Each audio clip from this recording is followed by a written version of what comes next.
Hello and welcome to my channel. I want to show you in this video segment on a 2017 Hino how to replace the PM sensor and what to be aware of. If you're not a subscriber, hit that little button over to the right and become a subscriber right away.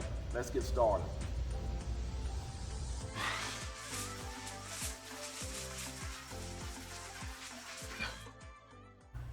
Well, first of all, this is our brand new PM sensor. This is the part number here. Just want to show you what it looks like.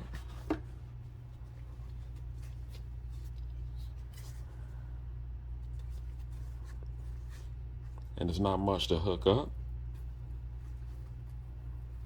Just put a cover off here and it goes into the DPF.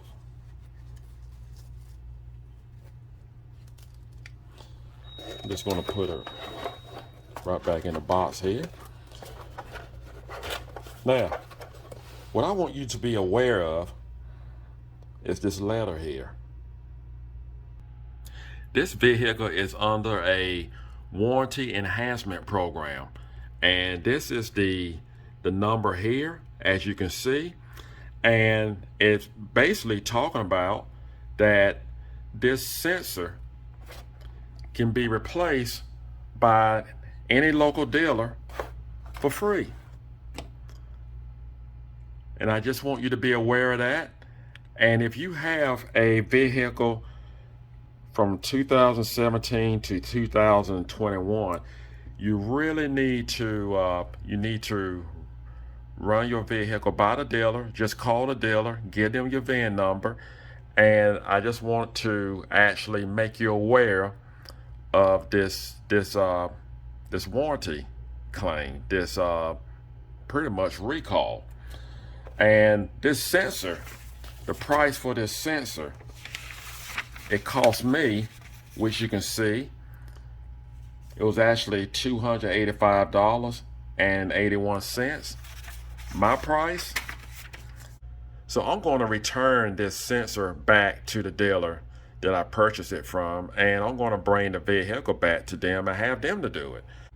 So I do want to say that if you cannot afford to have your vehicle sitting at the dealer, you may want to call the dealer and just make them aware that you can replace the sensor yourself and work out a deal that they can actually award this part, that you don't have to pay for it. I'm going to show you exactly where this sensor is located on your vehicle in case you decide to change it.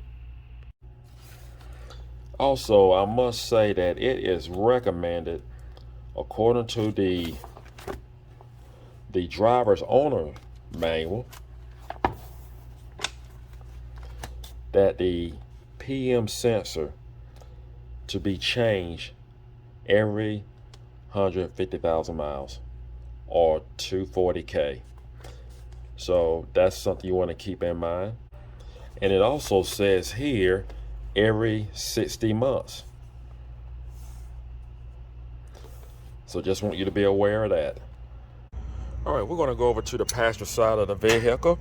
You need a 14mm ratchet and a wrench, and we have 4 bolts to remove, and they have nuts on the bottom. So I went ahead and took a liberty to actually remove those nuts. I'm just going to move this out the way. You want to pull off your top plate. You're going to lay that down there. Now, the sensor, and what you want to do, you actually want to pull off this cover on the passenger side, and this is some bracket that the mechanic has made, and apparently there were some issues with the bottom step. And let's see here, the sensor is right here. I want to apologize in advance for not removing this panel and replacing this PM sensor, but there's a yellow tag right here, and you just pull that yellow tag out, and you have 2 nuts to remove on each side of the sensor. And after you disconnect those two nuts with a 10 millimeter, you will actually come over here to the side, and you're going to need a 20 millimeter wrench to actually remove the fitting here. And when you put back your new fitting, I will recommend to use some anti-seize, because keep in mind, again, you're going to have to replace this sensor. According to the owner's manual, you're supposed to do it every 150,000 miles. So some vehicles, it don't take long for them to get to 150,000 miles. Now you know how to change your PM sensor on your 2017 and 2021 Hino. I apologize for not going through the procedure of actually disassemble and assemble, but at least now you know how to do it. If your vehicle falls under, if you have a 2017 through 2021, check with the dealership and just make sure that it falls under that guideline. If so, have them to do it. It'll save you money. This channel is all about saving you money. Now in this video, it may not save you time, but it did and it will save you money. Do not forget to subscribe. Thank you for watching. Stay tuned for more videos. Take care and God bless.